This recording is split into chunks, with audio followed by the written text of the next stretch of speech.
ఏంటి పాండు, ఆశ్చర్యంగా ఉందా? నువ్విక్కడ చూసిందంతా నిజమే.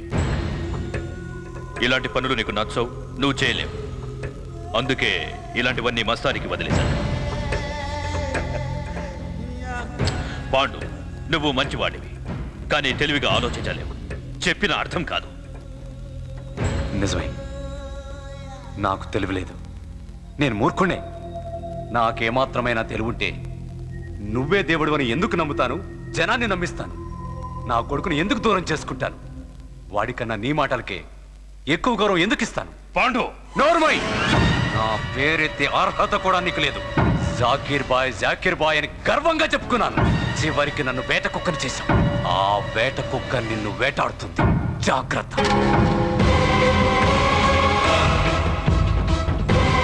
నీకు తెలిసిందల్లా ఒక్కటే, నువ్వు నీ బాయ్ అంత అభిమానించాల్సిన మనిషి ఆయన.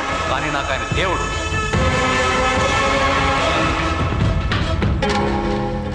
ఇప్పుడు పాండు పోలీసుల దగ్గరికి వెళ్తే,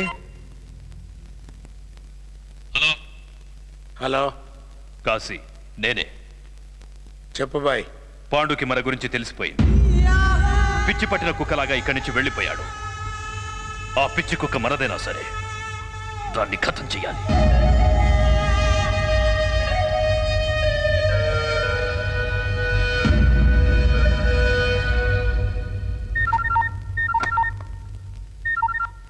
హలో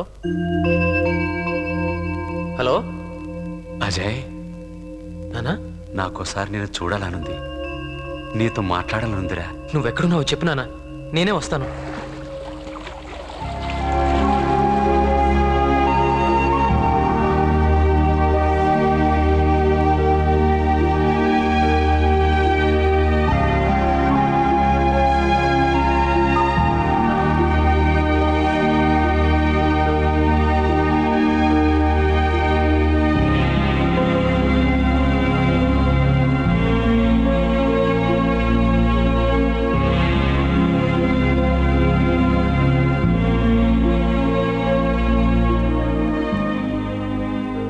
ఏంటి నన్ను అలా చూస్తున్నావు?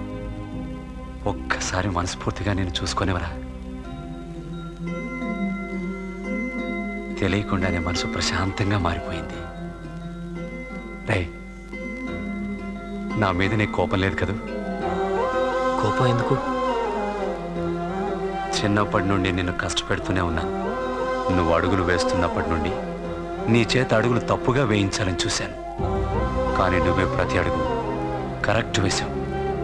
కానీ నేనే ఓ మంచి తండ్రిని కాలేకపోయాను. లేదు నాన్న, నువ్వు ఎప్పుడు మంచి తండ్రివే. నువ్వు మంచి కొడుకు కాబట్టి ఆ మాట అంటున్నావు. దేవుడు తప్పు చేశాడురా. నిన్ను నా తండ్రిగా, నన్ను నీ కొడుకుగా పుట్టించాల్సిందే. అప్పుడు నువ్వు నన్ను ఎంత బాగా చూసుకునేవాడు. చచ్చా, ఏంటి నాన్న చిన్నపిల్లాళ్ళ? అవును, ఇక నుండి నేను చిన్నపిల్లాడినే. నువ్వు ఏం చెప్పినా వింటాను. నేను తప్పు చేస్తే కోపట్టం కాదు, బెత్తం పట్టుకొని బెదిరించాలి. అజయ్, నన్ను క్షమించరా. అజయ్, నీకెప్పుడే అవసరం వచ్చినా బాయున్నాడని గుర్తుపెట్టుకో.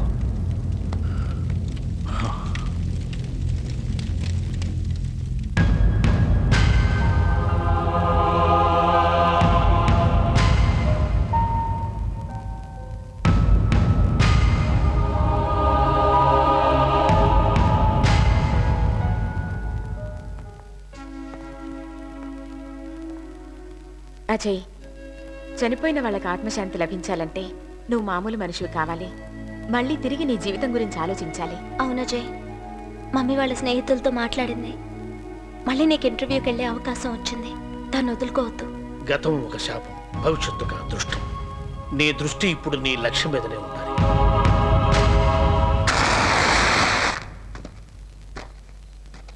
వాండన్న చచ్చిపోయాడంటే ఇంకా నమ్మబుద్ధి కావట్లేదురా. ఆయనతో సిటీ మొత్తం తిరిగేవాళ్ళం. ఏ సెంటర్కి వెళ్ళినా ఆయనే గుర్తొస్తున్నాడు. ఆయన చంపిన వాళ్ళని ఏం పీకలేకపోయాం. ఛా, బాయ్ కూడా సైలెంట్ అయిపోయాడన్నా.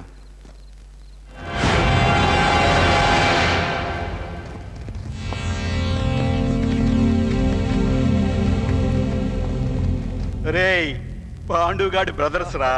అరే, ఫేసులో ఫోర్సే లేదురా. పాండుగాడు పోయినప్పటి నుంచి రాజ్యం నేను పాండవులు అయిపోయారా? వాని కర్మ బాగా చేసిండ్రా. పోతును కోసి అందరికి పలావ్ కొట్టించారా? పోనీరా, మనమే తలో ప్లేటు బిర్యానీ పెట్టేద్దాం. అప్పుడైనా ఆ పాండుగాడు ఆత్మ శాంతిస్తుందిరా. ఏంట్రా వాగుతున్నావు?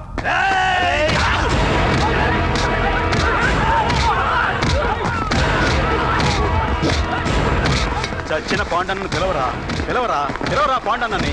అది అక్కడున్నాడు రా పాండు, నీ వాళ్ళని రక్షించు. వస్తాడా వస్తాడా వస్తాడా? పిలవరా మీ పాండన్నని, వచ్చి మిమ్మల్ని రక్షించమను. పిలవరా, పిలువు.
రే అజయ్, ఈరోజు బాయ్ పుట్టినరోజు, అందుకే హడావుడంతా. డెకరేషన్ బాగుందా?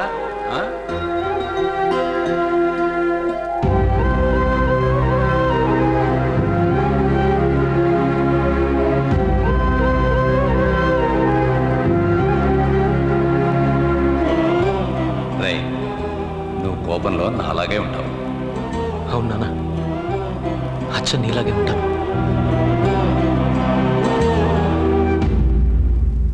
అజయ్,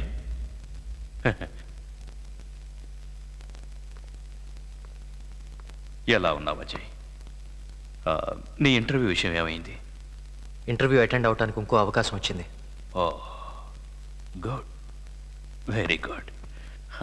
కానీ ఇక్కడ నేను పూర్తి చేయాల్సిన పనులు ఇంకా చాలా ఉన్నాయి. అదేంటి అజయ్? చావాలి.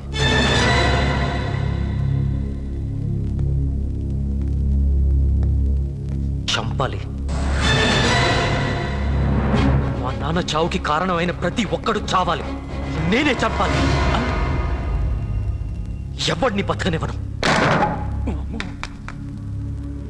నాకు తెలుసు భాయ్, నాకు తెలుసు వాళ్ళెవరో. నా కళ్ళతో నేను చూశాను. కాశీ, వాడి కొడుకు సూరి, వాళ్ళే మా నాన్న చెప్పింది. అమ్మయ్యా, ఇక ముందు ఏం జరగబోతుందో అని కాశీ గ్యాంగ్ని హెచ్చరించడానికే వాళ్ళని చావు దెబ్బలు కొట్టాను. కానీ ఇది కేవలం శాంపిల్ మాత్రమే. మన వాళ్ళు కూడా అదే చెప్పారు. ఈ గొడవలన్నీ ఎందుకు అజయ్? నీ లక్ష్యం, నీ ఆశయం ఏమైపోయాయి? సిస్టంలో ఉంటూ ప్రజలకి సేవ చేద్దామని ఆశపడ్డాను. దానికి ఐపీఎస్లు, ఐఏఎస్లు అవటం అనవసరం అని ఇప్పుడే నాకు అర్థమైంది. ఎలాగైనా, ఎవడైనా, ఎప్పుడైనా, ఎక్కడైనా ప్రజలకు సాయం చేయొచ్చు. మా నాన్నను చంపిన వాళ్ళనే కాదు, పబ్లిక్ ని వేధించే చిల్లర్ రౌడీ షీటర్ల నుంచి వైట్ కాలర్ క్రిమినల్స్ వరకు ఎవరిని బతకనివ్వను. అందరినీ చంపి ఈ సిటీని క్లీన్ చేస్తాను. అది ఈ చేతులతోనే. ఇప్పుడు ఇదే నా లక్ష్యం. కొడుకుగా నా ప్రతీకారం తీర్చుకోగలిగితే ప్రజలకి న్యాయం జరిగినట్టే. అజయ్, నీ ఆవేశం ఆలోచనలు నేను అర్థం చేసుకోగలను. కానీ ఇవన్నీ నీకెందుకు? నేను చూసుకుంటాను. నాకు వదిలే. నాకు తెలుసు మీరు తలుచుకుంటే ఏమైనా చేయగలరని. మా నాన్న మిమ్మల్ని ఎంత నమ్మాడో, మీ మీద ఎంత నమ్మకం పెంచుకున్నాడో నాకు తెలుసు. మీరు ఎవరిని వదిలిపెట్టరు. అందుకే నేను మీ కిందే ఉండి అనుకున్నది సాధించాలని వచ్చాను. అజయ్, అదంతా ఈజీ. భాయ్, దయచేసి నన్ను కాదనకండి. అజయ్, నిన్ను చూస్తున్నా, నీ మాటలు వింటున్నా, నాకు నా పాండు గుర్తుకొస్తున్నాడు. నా పాండు వేరే ఎక్కడికి పోలేదు, నా దగ్గరే ఉన్నాడు. పాండన లేడని బాధపడుతున్నారుగా, ఇదిగో రండి రండి, పాండన వచ్చేసాడు రా, రండి, ఇదిగో వెళ్ళి దావా చేసుకోండి. వెళ్ళు ఇల్లన్నా, ఇల్లు పాండన్నా. ఆడు అటాక్ చేయడానికి వచ్చాడు కొని భయపడి వచ్చాను. అటాచ్మెంట్ కోసం వచ్చాడా? నిన్నటి వరకు పాండు నమ్మకమే మన ఆయుధం. నేటి నుండి ఆ ఆయుధమే అజయ్ ఆవేశం.